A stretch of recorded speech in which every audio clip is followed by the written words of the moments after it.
Ерөнхий сайд хүндх шалтгаантай байгаа учраас ирж амжаагүй байна. Засгийн газрын бүт зохион байгуулалтанд өөрчлөлт орсон.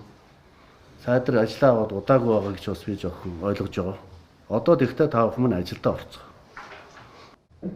Ажиллаа хийх. Угаасаа ажиллаа хийж чадахгүй байгаа улсуудыг ажиллаа хийгээд өгөөч тэхүү гэж гуйдаг.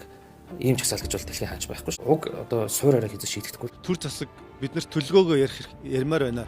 Ажиллаа хийх гэж нэг чагсаал байгаа шүү дээ, тий. За энэ чагсаал бол эрх хэрэгчдийн зүгээс бол одоо хайрцагсан чагсаал болгож хувирсан. Онцгой байдлын нөхцөл үүсгээд энийг чи шийдэж болно шүү. Нүүрсний хулгайн эсрэг гэдэг энэ чагсаалыг бол хайрцагчлаа. Ойрын 5 жил, 10 жил энэ утааг та нар хэдэн хувиар бууруулна? Та бол сошиал хуудсанд бол бичсэн байсан. Уриалгууд нь одоо шаардлагууд нэг шог байлаа гэж хэлсэн байсан. Тийм. Ер нь бол яг нэг эсэргүүцлийн жагсаал гэж юм байгаа шүү дээ, тий. Одоо бид нар энд ирсэн байгаа бүх хүмүүсийн утга санаа нь бол хэнийг ч огцроо тий хэнийг ингээгүү өөрийн утааны тал дээр ажиллаад өгөө. За энд бол ерөөсөө бүхэлдээ засгийн газар энэ одоо энэ алдаатай үйл ажиллагаанд хариуцлага тооцох асуудал яригдчихэж байгаа юм бол. Ажиллаа хийгээч л гэж хэлмээр. Асуудлыг угтаан ярих хэрэгтэй болохоос биш.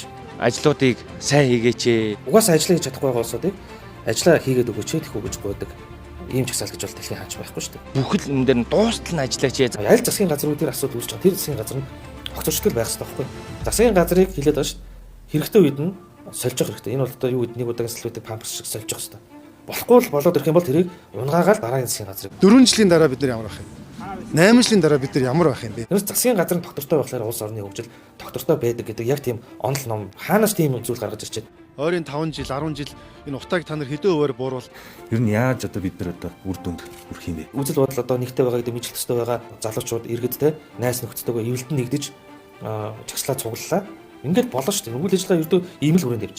Тэр үр дүн, харлага сэрдлэг, тэр зүйлүүдээ тэр би чадна гэд гараад ирсэн эрх мэдэл албан тушаалтнуудад л тавих хэрэгтэй байхгүй юу? Том хэмжээний чагсаалт бол олон сонирхлын бүлгүүд байдаг. Бүгд одоо өөр өөрсдөө ярих шиг хүнддэг. Гэхдээ би биенийхээ эрхэнд бол халдаж болохгүй. Тэгэхээр засгийн газрыг огцруулснаар ямар үйл явц өрнөх юм бэ гэхээр манайх ч парламентын засаглалтаа хууль тогтоох дэд байгууллага нь улсын хурал байж байгаа. Улсын хурал олонхын суудлыг эзэлж байгаа тэр эрх хэрэгч нам л өөрөө засгийн газраа хүссэн үедээ зохион байгуулж бүрдүүлэх бүрэн боломжтой. Оюун эрдэнэ юу ярьж ирсэн бэ гэж нэг юм видео хийсэн мэлээ шүү дээ 12 оноос гэх. Өөрөө мэдчихэл байсан мэлээ шүү дээ. Өөрөө тэрнийхээ одоо нэг хэсэг бол өнөөдөр явж байгаа. Төр засаг бид нарт төлгөөгөө ярмаар байна.